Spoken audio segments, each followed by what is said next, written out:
मुलुंड के सभी धार्मिक सज्जनों, आज आपसे एक विशेष गौरक्षा के प्रश्न पर बात कहनी है। सामान्य रूप से मैं स्वदेशी पर काफी व्याख्यान करता हूँ, लेकिन आज आपके बीच में एक नए विषय गौरक्षा के प्रश्न पर व्याख्यान करने के लिए आया हूँ। गौरक्षा का प्रश्न कितना महत्वपूर्ण है और गौरक्षा जरूरी क्यों है, इन दो बातों पर मेरे व्याख्यान में काफी कुछ कहने की कोशिश करूंगा। और गौरक्षा के संबंध में हम सब लोग अपने अपने जीवन में क्या कर सकते हैं, एक तीसरी बात व्याख्यान में वो कहने की कोशिश करूंगा। आप सब जानते हैं कि हमारा देश अंग्रेजों का एक लंबे समय तक गुलाम रहा। सैकड़ों वर्षों तक अंग्रेजों ने इस देश को गुलाम बनाने के लिए काफी तैयारियां की थी।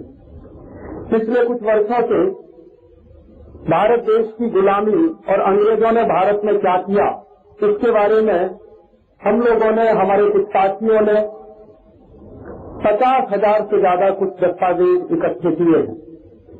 लंदन की लाइब्रेरीज में से, इंडिया ऑफिस लाइब्रेरी में से, ब्रिटिश हाउस ऑफ कॉमन्स की लाइब्रेरी में से जो दस्तावेज मिले हैं, उन दस्तावेजों के आधार पर आज का व्याख्यान होगा। गौरक्षा का प्रश्न क्यों जरूरी है। 1813 के साल में अंग्रेजों की संसद हाउस ऑफ कॉमन्स में एक बहस चली और 1813 के साल में अंग्रेजों की संसद के हाउस ऑफ कॉमन्स में जो बहस चली, उसका शीर्षक क्या था, किस मुद्दे पर वो बहस चली।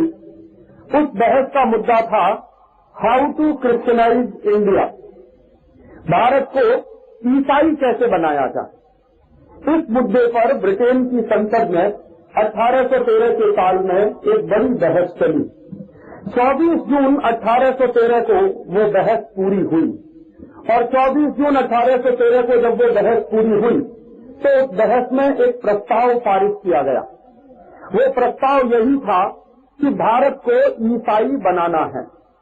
उस बहस के जो दस्तावेज हैं, उनको देखने से ये पता चलता है कि अंग्रेज और ईस्ट इंडिया कंपनी जो भारत में आए थे, वो सिर्फ व्यापार करने के लिए नहीं आए थे और ईस्ट इंडिया कंपनी और अंग्रेजों को भारत में सिर्फ व्यापार करने में रुचि नहीं थी। वो भारत को ईसाई बनाने का एक बड़ा काम करने के लिए भी आए थे, जो उनकी दृष्टि में बड़ा काम था। इतिहास में हम लोगों को सिर्फ इतना ही पढ़ाया जाता है कि ईस्ट इंडिया कंपनी भारत में व्यापार करने के लिए आई थी, लेकिन 1813 के वो दस्तावेज देखने के बाद पता चलता है कि ईस्ट इंडिया कंपनी भारत में व्यापार करने का बहाना लेकर आई थी। मूल उद्देश्य उनका भारत को ईसाई बनाने का था। तो भारत को ईसाई बनाने का जो प्रस्ताव पारित हुआ ब्रिटेन की पार्लियामेंट के हाउस ऑफ कॉमन्स में, तो उस प्रस्ताव में कुछ नीतियां तय की गई और उन नीतियों को अंग्रेजों की सरकार ने भारत में अपने पूरे समय में लागू किया। वो नीतियां क्या थी? उन लोगों की, अंग्रेजों की जो सबसे पहली नीति थी भारत के लिए, वो ये कि अगर भारत को ईसाई बनाना है तो भारत में जो समृद्धि है, भारत में जो संपन्नता है, भारत में जो सुख है, भारत में जो पैसा है, जो संपत्ति है, इसका नाश करना पड़ेगा। क्योंकि जब तक किसी समाज में गरीबी नहीं आएगी, जब तक किसी समाज में बेरोजगारी पैदा नहीं होगी, तब तक उस समाज को ईसाई नहीं बनाया जा सकता। ये बात लंदन के पार्लियामेंट में बहुत सारे उस जमाने के एमपीज ने कही। तो भारत में विपन्नता लानी है, भारत को गरीब बनाना है, भारत में भुखमरी फैलानी है, इसकी एक नीति अंग्रेजों ने व्यवस्थित रूप से भारत में शुरू की। और उस नीति के तहत उन्होंने जो सबसे पहला फैसला लिया, वो उनका फैसला ये था कि भारत में अगर गरीबी पैदा करनी है, भूखमरी पैदा करनी है, तो भारत की अर्थव्यवस्था का नाश करना पड़ेगा, भारत की अर्थव्यवस्था को बर्बाद करना पड़ेगा। तो भारत की अर्थव्यवस्था को बर्बाद करने के लिए, भारत की अर्थव्यवस्था का नाश करने के लिए अंग्रेजों की सरकार ने एक फैसला और किया कि भारतीय कृषि पद्धति को भी बर्बाद करना पड़ेगा। तो भारत की कृषि पद्धति जब तक बर्बाद नहीं होगी, भारत की खेती जब तक बर्बाद नहीं होगी, तब तक भारत की अर्थव्यवस्था बर्बाद नहीं हो सकती, क्योंकि भारत की अर्थव्यवस्था काफी बड़े हिस्से में खेती पर टिकी होती है। मूल रूप से कृषि जो है भारत की अर्थव्यवस्था का केंद्र बिंदु रहा है। तो ऐसा जब अंग्रेजों की सरकार ने लंदन की पार्लियामेंट में फैसला कर लिया तो उसके बाद उन्होंने नीतियां बनाना शुरू किया और उन नीतियों को हिंदुस्तान में लागू करने से पहले अंग्रेजों की सरकार ने कई सर्वेक्षण कराए, कई सर्वे कराए और जो सर्वे और सर्वेक्षण कराए गए भारत में, उनमें एक ऐसा सर्वे भी था जिसके बारे में अंग्रेजों की सरकार ने ये पता लगाने की कोशिश की थी कि भारत के समाज का और भारत के अर्थव्यवस्था का मूल केंद्र क्या है। तो उस सर्वे की रिपोर्ट के आधार पर अंग्रेजों को पता चला कि भारतीय कृषि का जो मूल केंद्र है वो गाय है और गाय के बिना भारतीय कृषि हो नहीं सकती। ये उन्होंने अपने सर्वेक्षण से पता लगाया। तो भारतीय कृषि के केंद्र में गाय है, एक बात उनको ये पता चली और दूसरी एक बात उनको और पता चली कि भारतीय कृषि के केंद्र में गाय के अलावा भारतीय समाज और संस्कृति के केंद्र में भी गाय है, क्योंकि गाय की पूजा हिंदुस्तान में हजारों साल से होती रही है। हमारे देश में आप सब जानते हैं, ये माना जाता है कि गाय में 33 करोड़ देवी देवताओं का निवास होता है। ये जो 33 करोड़ देवी देवताओं के निवास की जो भावना है वो हमारी गहरी सांस्कृतिक परंपरा से निकल कर आई है। गाय के शरीर का कोई भी हिस्सा ऐसा नहीं है जिसमें किसी देवता का निवास ना हो। ये जो बातें आई हैं ये भारतीय संस्कृति और परंपरा के किसी गहरे हिस्से से निकल कर आई हैं और ये परंपरा 20 हजार साल पुरानी है। ये कोई 1000-2000 साल पुरानी परंपरा नहीं है, क्योंकि भारत का अस्तित्व बहुत हजारों साल पुराना है। यूरोप और अमेरिका के अस्तित्व के बारे में हम कल्पना कर सकते हैं कि वो 500-1000 साल पुराने देशों की संस्कृति वाले देश हैं, लेकिन हमारे देश की संस्कृति और परंपरा तो हजारों साल पुरानी है। तो इसलिए अंग्रेजों ने जब सर्वे करा लिया और अंग्रेजों की सरकार ने ये जानकारी हासिल कर ली कि भारतीय कृषि के मूल में गाय है और भारतीय संस्कृति की व्यवस्था भी गाय के आसपास घूमती है, तो उन्होंने एक फैसला किया कि भारतीय कृषि को बर्बाद करना है, भारतीय संस्कृति का नाश करना है, तो गाय का नाश करना चाहिए। और गाय का नाश करने के लिए अंग्रेजों ने हिंदुस्तान में पुराने जमाने के कुछ राजाओं के बारे में दृष्टांत देना शुरू किया। हालांकि उनको ऐसे दृष्टांत नहीं मिले। मूल रूप से हिंदुस्तान में जितने राजा हुए उन सभी राजाओं ने गाय को बचाने के लिए ही अपने जीवन की और अपने राज्य की सारी नीतियां बनाने की कोशिशें की। हिंदुस्तान में बहुत सारे ऐसे मुस्लिम राजा भी हुआ करते थे जिन्होंने गोरक्षा के लिए नीतियां बनाई।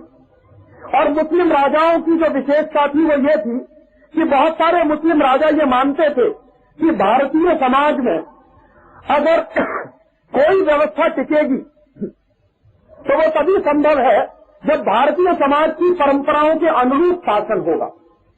अगर भारतीय समाज की परंपराओं के विपरीत शासन होगा तो कोई व्यवस्था इस देश में चल नहीं सकती।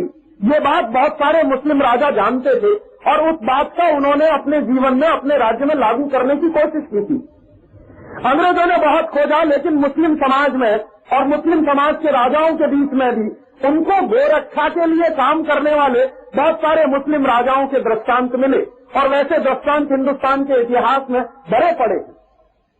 एक दो अपवाद ऐसे थे जिनको अंग्रेजों ने प्रचारित करना शुरू किया और उन अपवादों के आधार पर अंग्रेजों ने हिंदुस्तान में गाय का कत्ल करवाना शुरू किया।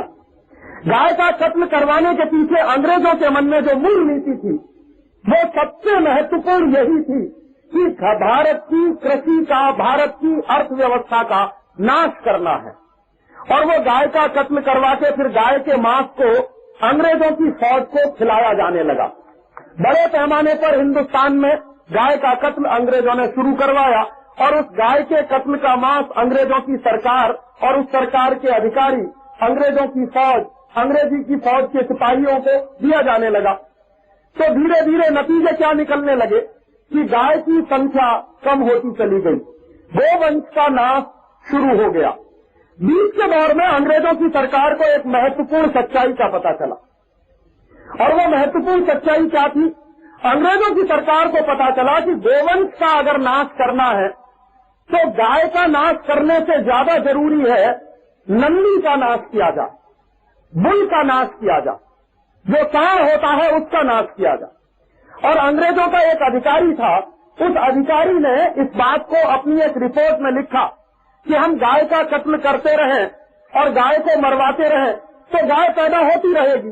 उससे ज्यादा अच्छा ये है कि गाय जिस तरीके से पैदा होती है उसके लिए जो सबसे महत्वपूर्ण है नंदी, जिसको हम कहते हैं बुल या सांड, उसको मरवाना चाहिए।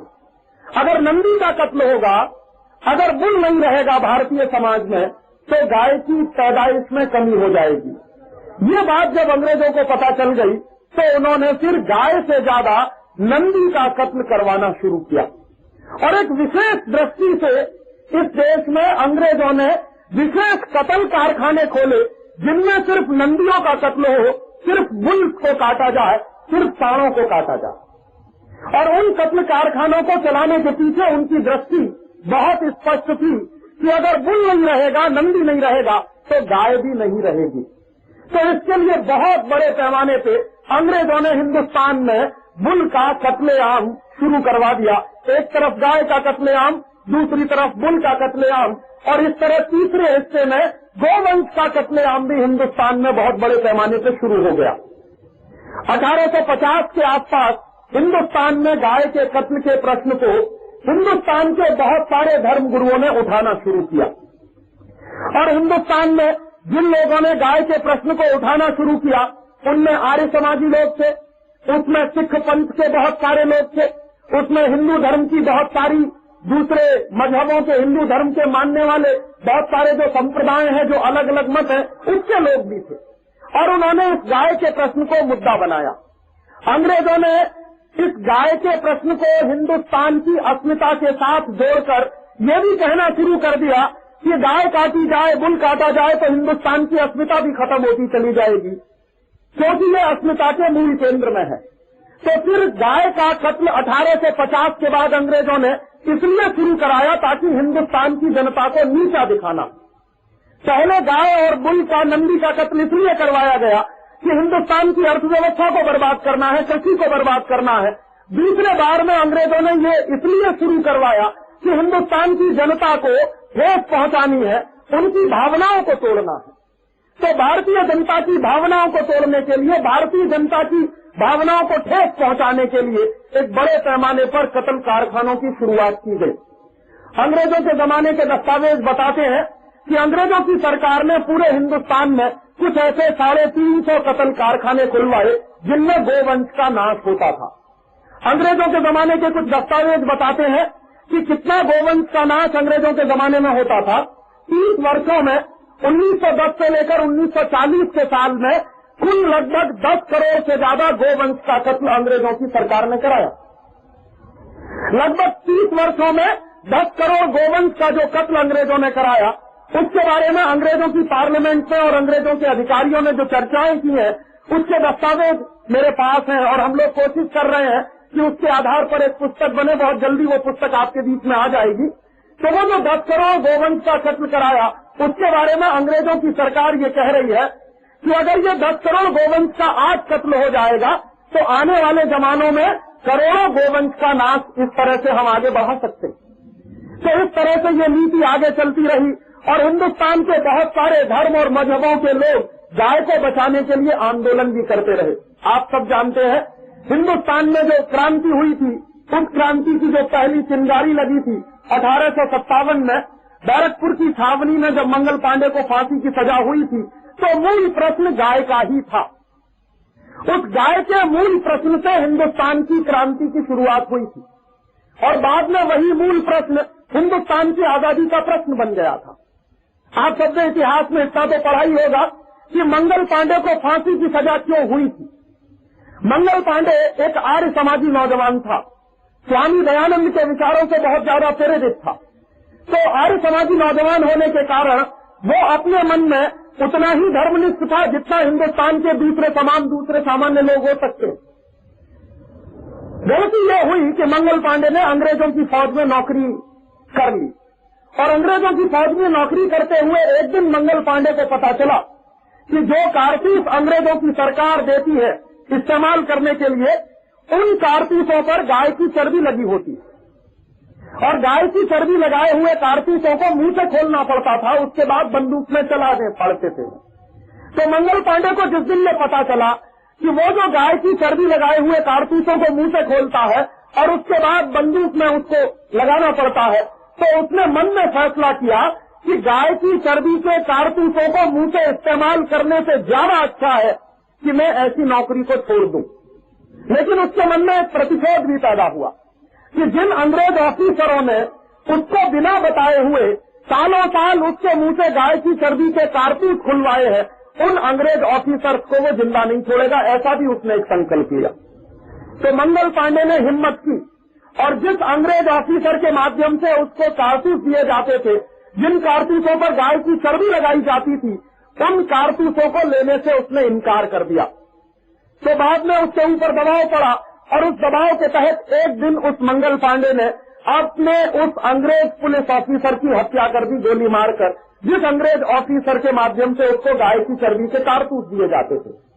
जैसे ही मंगल पांडे ने उस अंग्रेज ऑफिसर की हत्या की और ये बात पूरे देश में प्रचारित होने में समय नहीं लगा कि गाय की चर्बी से लगे हुए कारतूसों को खोलने से मना करने पर मंगल पांडे को सजा दी जाने की बात तय हुई, तो इसलिए मंगल पांडे ने यह फैसला किया कि उस अंग्रेज पुलिस ऑफिसर को मार दिया जाए। तो जैसे ही अंग्रेज पुलिस ऑफिसर की हत्या हुई, सारे देश में एक बगावत की लहर पैदा हो गई और उस बगावत की लहर में अंग्रेजों की सरकार को सबसे ज्यादा नुकसान हुआ। गांव गांव गली गली में नौजवानों के, क्रांतिकारियों के संगठन बनना शुरू हो गए। गांव गांव गली गली में नौजवानों ने अंग्रेजी फौज और अंग्रेजी सरकार के खिलाफ बगावत शुरू कर दी। गांव गांव गली गली में नौजवानों ने गाय के प्रश्न को हल करने के लिए गोरक्षण समितियां बनाना शुरू कर दी।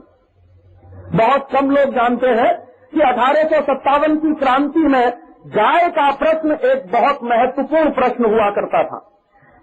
अगर वो गाय का प्रश्न नहीं होता तो शायद 1857 की क्रांति के होने में भी मुश्किलें आती। वो क्रांति एक तरफ चलती रही, दूसरी तरफ हिंदुस्तान में नौजवानों के संगठन पैदा होने लगे। गांव गांव में गोरक्षण समितियां बना दी गई।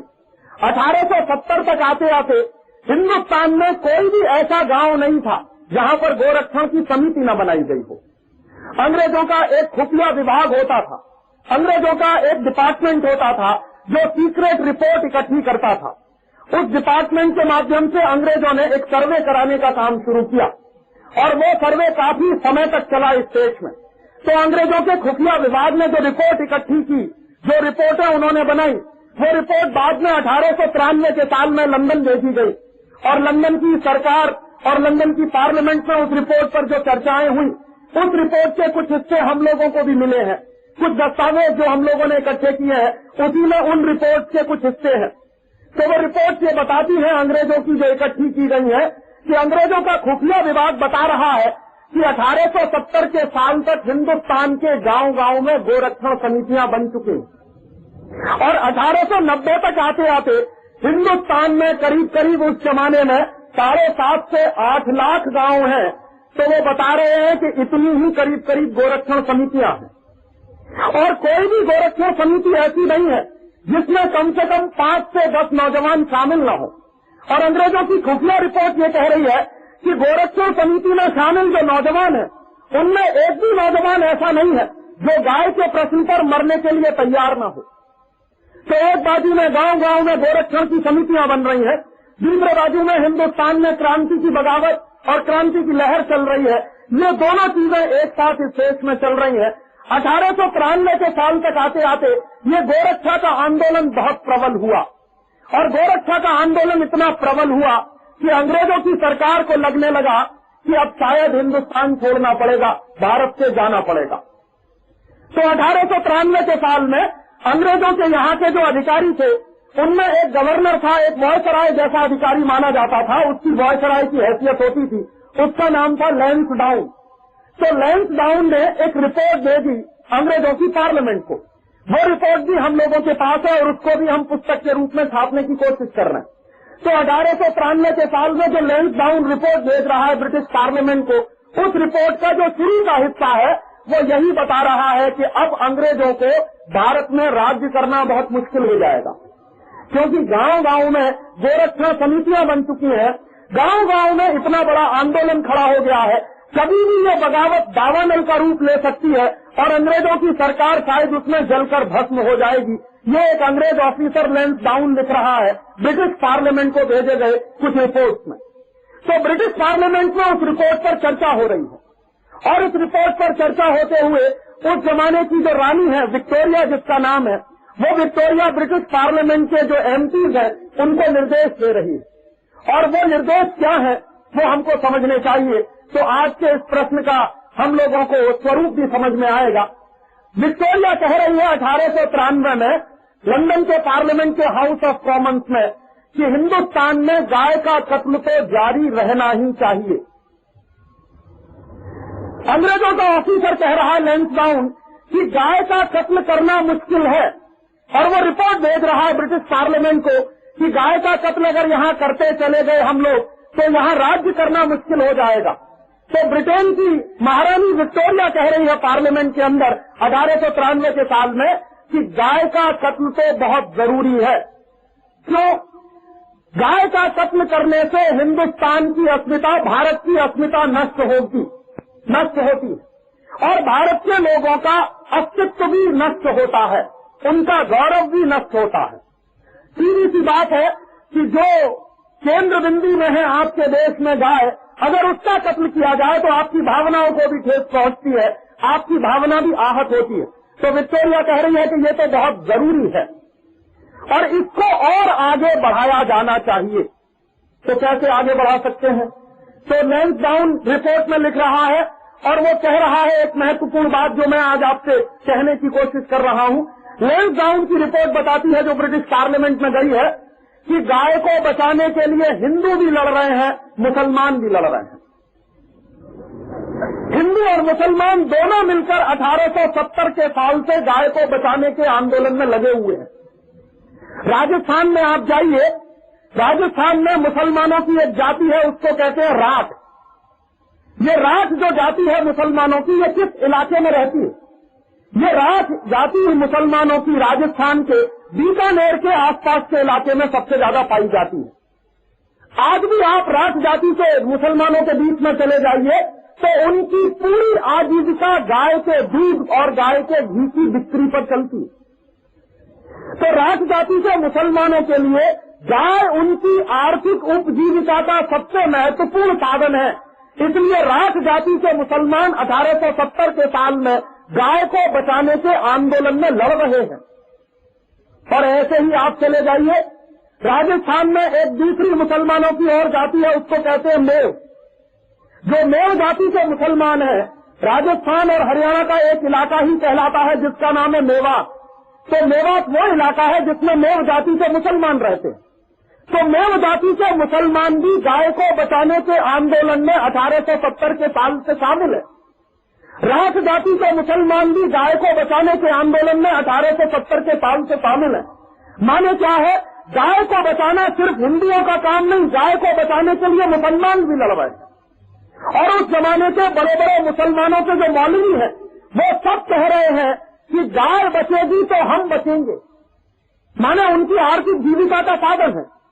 कुछ मुसलमान हैं जो गाय का दूध बेचकर अपनी जीविका चलाते हैं, कुछ मुसलमान हैं जो गाय का घी बेचकर अपनी जीविका चलाते हैं, कुछ मुसलमान हैं जो गाय की मिठाइयां, गाय के दूध से बनने वाली मिठाइयां बेचकर अपनी जीविका चलाते हैं।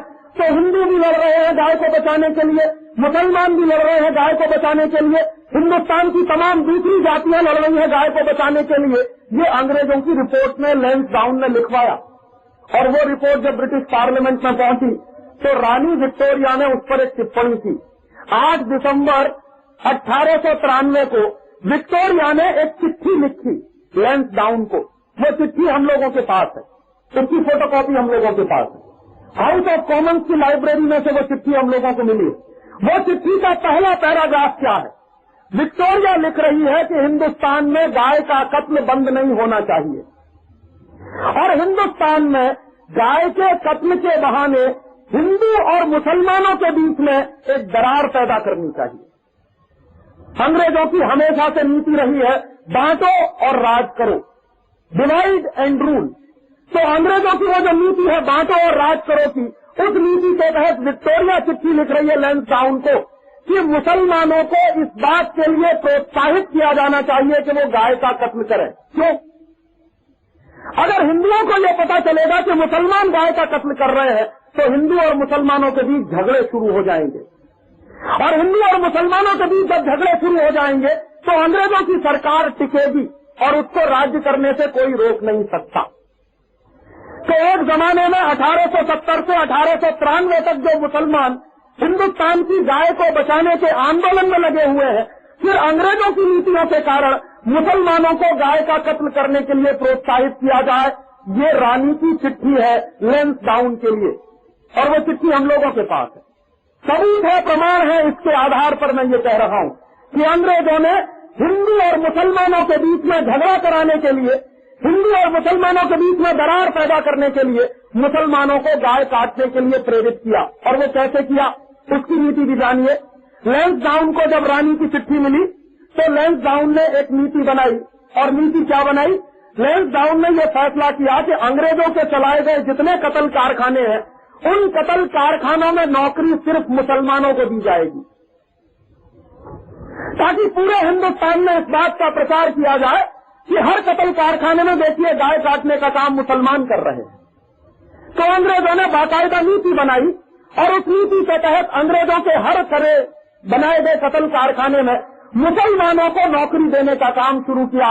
मुसलमानों को रिजर्वेशन के आधार पर कत्ल कारखानों में नौकरी दी गई।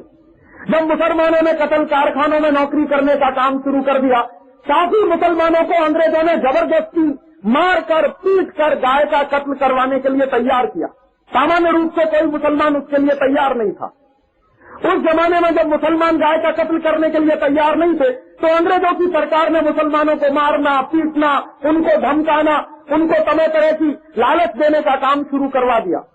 और धीरे धीरे उनकी इस पॉलिसी में, उनकी इस नीति में ये दिखावट आने लगी कि मुसलमानों ने कत्ल कारखानों में जबरदस्ती अंग्रेजों के कहने पर मारपीट पर नौकरी करना शुरू किया। तो अंग्रेजों ने सारे देश में ये प्रचार करना शुरू करवा दिया कि देखिए, गाय हम नहीं काटते, मुसलमान काटते। और सच्चाई ये है कि रानी ने चिट्ठी में लिखा था, उस चिट्ठी में उसने ये लिखा था कि मुसलमान गाय काटेंगे जरूर, लेकिन वो हमारे लिए काटेंगे, हमारी फौज के लिए काटेंगे। अंग्रेजों को गाय का मांस चाहिए, अंग्रेजों की फौज को गाय का मांस चाहिए, तो मुसलमान गाय काटेंगे हमारे लिए। और हिंदुस्तान के जनता को दिखाई देगा कि गाय कट रही है मुसलमानों के द्वारा। पीछे जो मूल व्यक्ति है गाय को कटवाने वाला, जो मूल अंग्रेज है गाय को कटवाने वाले, उनका चेहरा लोगों को दिखाई नहीं देगा। और ये नीति पूरे हिंदुस्तान में अंग्रेजों ने लागू की। इस नीति की सफलता हुई। सफलता क्या हुई कि हिंदुस्तान में जगह जगह हिंदू मुसलमानों के दंगे शुरू हो गए। अंग्रेजों को बचा दिया गया, अंग्रेजों ने अपने आप को बचा लिया, और हिंदू मुसलमानों के बीच में उन्होंने भेद पैदा कर दिया गाय का कत्ल करवा के। और इस तरह से हिंदुस्तान में अंग्रेजों की बनाई गई वो नीति चालू होती गई।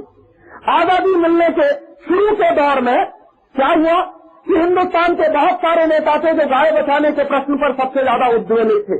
उनमें से पंडित मदन मोहन मालवीय।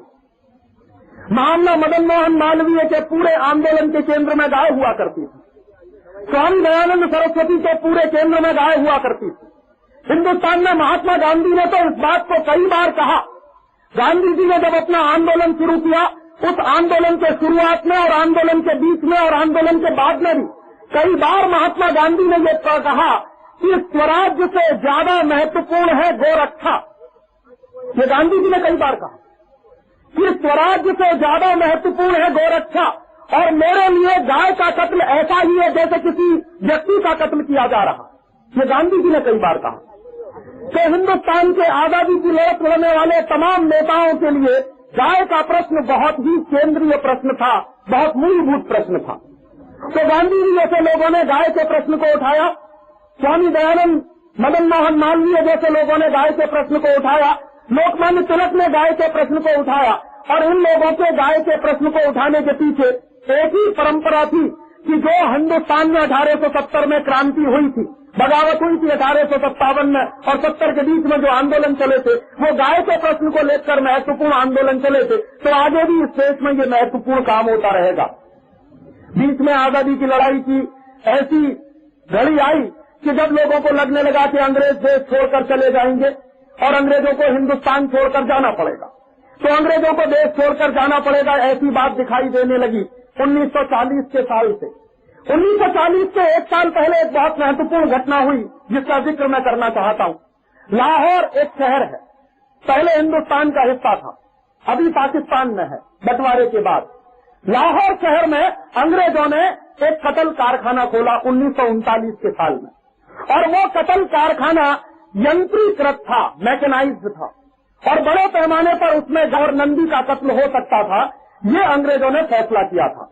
तो 1939 में जो लाहौर में कतल कारखाना खोला गया, उसके लिए सबसे जबरदस्त आंदोलन किया पंडित जवाहरलाल नेहरू ने। पंडित जवाहरलाल नेहरू ने 1939 के उस कतल कारखाने को बंद कराने के लिए आंदोलन शुरू किया, और वो आंदोलन सफल भी हुआ। 1939 में अंग्रेजों की सरकार ने लाहौर में जो कतल कारखाना खोला था वो बंद हो गया। उस कतल कारखाने को बंद कराने के समय पंडित नेहरू जो भाषण दिया करते थे, उनमें से एक भाषण का जिक्र, और उस पूरे भाषण का नहीं, उसकी एक लाइन का जिक्र आपके बीच में कर रहा हूं।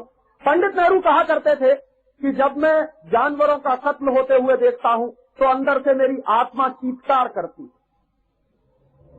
और उनका ये कहना था और उनका ये मानना था कि अगर वो आजाद हिंदुस्तान में किसी महत्वपूर्ण पद पर पहुंचे तो वो एक ऐसा कानून बना देंगे जिससे हिंदुस्तान में गाय का कत्ल बंद हो जाएगा, गोवंश का कत्ल बंद हो जाएगा। ये पंडित नेहरू के भाषण हैं। और ऐसा ही एक भाषण हिंदुस्तान के पहले राष्ट्रपति डॉक्टर राजेंद्र प्रसाद का है। डॉक्टर राजेंद्र प्रसाद कह रहे हैं कि मुझे मांसाहार बिल्कुल पसंद नहीं, और मैं चाहता हूं कि हिंदुस्तान में अधिक से अधिक लोग शाकाहारी हों, तो इसके लिए जरूरी है कि हिंदुस्तान में ये मांसाहार का चलन बंद किया जाए। तो मांसाहार का चलन बंद करने के लिए सबसे ज्यादा जरूरी है कि मांस उत्पादन के जो केंद्र चल रहे हैं इनको बंद किया जाए। तो पंडित राजेंद्र प्रसाद ने भी आजादी के पहले इस तरह का एक संकल्प लिया कि मैं कभी हिंदुस्तान में आजादी के बाद अगर किसी महत्वपूर्ण पद पर आया तो गाय का उत्पादन, गाय का मांस जहां उत्पादित होता है, गोवंश का जहां कत्ल होता है, हिंदुस्तान के जानवरों का जहां कत्ल होता है, ये सारे उत्पादन केंद्र बंद करवा देंगे, और उसके लिए हम केंद्रीय स्तर पर कानून बनवाएंगे। ऐसी भावना थी हिंदुस्तान में आजादी आने के पहले के नेताओं की। चांस की बात कि ये दोनों व्यक्ति हिंदुस्तान के सबसे ऊंचे शिखर पर बैठे। पंडित जवाहरलाल नेहरू हिंदुस्तान के पहले प्रधानमंत्री बने, और डॉक्टर राजेंद्र प्रसाद हिंदुस्तान के पहले राष्ट्रपति बने। तो हिंदुस्तान का प्रधानमंत्री और राष्ट्रपति बनने के पहले दोनों नेता ये मानते थे कि गाय का कत्ल नहीं होना चाहिए, गोवंश की रक्षा होनी चाहिए, और मांस उत्पादन के ये जो केंद्र चल रहे हैं पूरे देश में, इनको बंद करा देना चाहिए। दोनों नेताओं की ये मान्यता थी कि मांस उत्पादन के इन केंद्रों को बंद कराने के लिए अगर जरूरत पड़े तो हम केंद्रीय स्तर पर कानून बनाएंगे। तो दोनों लोग जब पहले प्रधानमंत्री और राष्ट्रपति बन गए, मुझे सबसे बड़ा दुर्भाग्य यही है कि अपने पूरे शासन काल में पंडित जवाहरलाल नेहरू और डॉक्टर राजेंद्र प्रसाद गोवंश की रक्षा करने वाला कानून ही नहीं बना पाए। बाकी बहुत सारे कानून उन्होंने बनाए। और 1955 के साल में पंडित नेहरू ने पार्लियामेंट में एक भाषण दिया है, उस भाषण की फोटोकॉपी भी हमारे पास। वो भाषण पंडित नेहरू दे रहे हैं 1955 में पार्लियामेंट के अंदर। तो हुआ क्या है, एक सांसद ने गोवंश की हत्या को रोकने के लिए एक विधेयक पार्लियामेंट में लाया। तो गोवंश की हत्या रोकी जानी चाहिए, इसके लिए एक विधेयक आया संसद में। उस विधेयक पर बहस हो रही है। तो बहस करते समय पंडित नेहरू कह रहे हैं कि इस विधेयक को तत्काल रद्द किया जाना चाहिए, माने गोवंश का कत्ल चालू रहना चाहिए। आजादी से पहले एक बात कह रहे हैं, और आजादी मिलने के बाद जब वो प्रधानमंत्री बन गए हैं तो पार्लियामेंट के अंदर उसकी ठीक दूसरी बात कह रहे हैं। दोस्तों, आज ये जो हिंदुस्तान के नेता हैं, सत्ता मिलने के पहले एक बात कहते हैं और सत्ता मिलने के बाद दूसरी बात कहते हैं। ये परंपरा हिंदुस्तान में आजादी के साल से ही पड़ी हुई है, ये कोई आज की परंपरा नहीं। इसलिए आज के नेताओं को देखकर मत रोइए। उस जमाने के जो सबसे बड़े नेता माने जाने वाले लोग सत्ता मिलने के पहले गाय का कत्ल का विरोध करते हैं, और सत्ता मिलने के बाद कहते हैं कि ये गाय का कत्ल जारी रहना चाहिए। इससे ज्यादा विरोधाभास और क्या हो सकता। और वो दोनों आदमी डॉक्टर राजेंद्र प्रसाद और पंडित जवाहरलाल नेहरू भूल गए कि हिंदुस्तान में गाय के कत्ल को रोकने के लिए एक केंद्रीय कानून बनाने की बात उन्होंने कही थी आजादी के पहले, और आजादी के साल में वही नहीं हो पाया। और आज तक हम सबका आपका दुर्भाग्य है कि आजादी मिले हुए 50 साल हो गए हैं, लेकिन केंद्रीय स्तर पर आज तक ऐसा कोई कानून नहीं बन पाया जिससे इस देश में पशुओं के कत्ल को रोका जा सके। आजादी के पहले जिस तरह से देश चलता था, आजादी के बाद वैसे ही देश चल रहा। दुर्भाग्य से ज्यादा हालत आज खराब है। आंकड़े ये बताते हैं कि अंग्रेजों ने हिंदुस्तान में 350 कत्ल कारखाने चलाए। आज आजादी के 50 साल में हिंदुस्तान में 36,000 कत्ल कारखाने हैं। जब आजादी नहीं मिली थी तो 350 कत्ल कारखाने थे। अब आजादी मिलने के बाद 36,000 कत्ल कारखाने हैं, और उनमें से एक एक कत्ल कारखाना कितना जबरदस्त है कि एक एक कत्ल कारखाने ऐसे हैं इस देश में जिनमें 10,000 पशु रोज काटे जाते। यही मुंबई में है, देवनार में है, मेडक में है, अल कबीर का है, कलकत्ता में है। हिंदुस्तान के तमाम बड़े बड़े ऐसे कत्ल कारखाने हैं जिनमें एक दिन में कम से कम 10,000 पशु काट दिए जाते हैं। आप जरा कल्पना करिए कि जितनी देर में आपका 24 घंटा बीतता है, माने आप रात को सोते हैं और अगले दिन रात सोने की तैयारी करते हैं, उतनी देर में 10,000 जानवरों की बलि ले ली जाती है एक कत्ल कारखाने में। और छोटे बड़े कुल 36,000 कत्ल कारखाने। क्या हालत है इस देश की। अंग्रेजों के जमाने के आंकड़े बताते हैं, मैंने आपसे कहा कि लगभग 30 साल के अंदर अंग्रेजों ने हिंदुस्तान में 10 करोड़ गोवंश का कत्ल करवाया। आज आजादी के 50 साल में, जिस साल से हमको आजादी मिली है, उस साल से 1997-98 के साल तक आते आते हिंदुस्तान में लगभग 48 करोड़ गोवंश का नाश किया जा चुका। 48 करोड़ अंग्रेजों ने 30 साल में करवाया लगभग 10 करोड़, और हमारी सरकार ने 50 साल में करवा दिया 48 करोड़ गोवंश का कत्ल। माने 50 करोड़ गाय, नंदी, बछड़े, बछिया ये सब काटे जा चुके हैं जितने साल में आपने आजादी के 50 साल पूरे किए। और आप जरा कल्पना करिए कि अगर ये 48 करोड़ या 50 करोड़ गोवंश के जानवरों को बचा लिया जाता तो हिंदुस्तान में आज संपत्ति और संपदा कितनी होती, पैसा कितना होता। क्योंकि आपको मालूम नहीं है, एक गाय घर के दरवाजे पर अगर बंधी है और वो साल भर दूध दे या ना दे, बिना दूध की गाय भी अगर आपके दरवाजे पर बंधी हुई है तो एक साल के अंदर वो गाय 25,000 रुपए का फर्टिलाइजर पैदा करती है, खाद पैदा करती है, जिसको आप गोबर कहते हैं। तो अगर एक गाय 25,000 रुपए का फर्टिलाइजर पैदा करती है एक साल में, तो गोवंश के ये जो 50 करोड़ पशुओं का कत्ल हो गया है, तो आप सोचिए कितने अरब रुपए के खाद का नुकसान किया है हमने पिछले 50 साल में। और आप सब जानते हैं, हम भी जानते हैं कि गाय का गोबर अगर खेत में ना पड़े तो गेहूं नहीं हो सकता। गाय का गोबर अगर खेत में नहीं पड़े तो चना नहीं हो सकता, मटर नहीं हो सकती, और गेहूं, चना, मटर अगर नहीं हो सकता तो हमारा पेट नहीं भर सकता। तो जिस गाय से हमको इतनी महत्वपूर्ण और बेशकीमती चीज मिल रही है, उसका हमने नुकसान किया है। अरबों रुपए के खाद का नुकसान हुआ है पिछले 50 साल में। और आप मान लीजिए एक साल में अगर एक गाय 10 से 15,000 रुपए का दूध देती हो, तो ये जो 48 करोड़ गोवंश का नाश हुआ है पिछले 50 साल में, ये कितने करोड़ रुपए के दूध का नाश कर दिया है हमारी सरकार ने। और आपको मालूम नहीं है कि गाय का गोबर और गाय का दूध, उससे भी ज्यादा महत्वपूर्ण है गाय का मूत्र। और आपको जानकर ये खुशी होगी और आश्चर्य भी होगा कि गाय के मूत्र से 108 तरह की दवाएं बनती हैं। और हमारे देश के आयुर्वेद के जो बड़े ग्रंथ हैं, चरक संहिता, सुश्रुत, हरित संहिता, इन सभी आयुर्वेद के ग्रंथों में गाय का मूत्र बहुत विशेष किस्म की दवा माना जाता।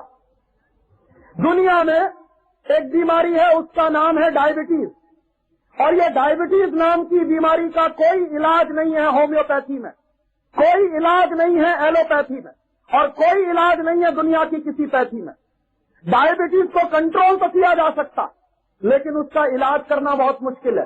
एलोपैथी वाले तो कभी ये गारंटी दे नहीं सकते कि वो डायबिटीज जैसी बीमारी को ठीक कर सकते हैं। डायबिटीज को वो कंट्रोल कर सकते हैं लेकिन ठीक नहीं कर सकते। वो डायबिटीज जैसी बीमारी गाय के मूत्र से हमेशा हमेशा के लिए खत्म हो जाती है। तो गाय का दूध, गाय का गोबर, गाय का मूत्र, ये सब बहुत जरूरी चीजें हैं। और अगर 48 करोड़ गोवंश के पशुओं का नाश हुआ है पिछले 50 साल में, तो आप अंदाजा करिए कितने लाख करोड़ रुपए का हमने बर्बादी की है इस देश में पिछले 50 साल में।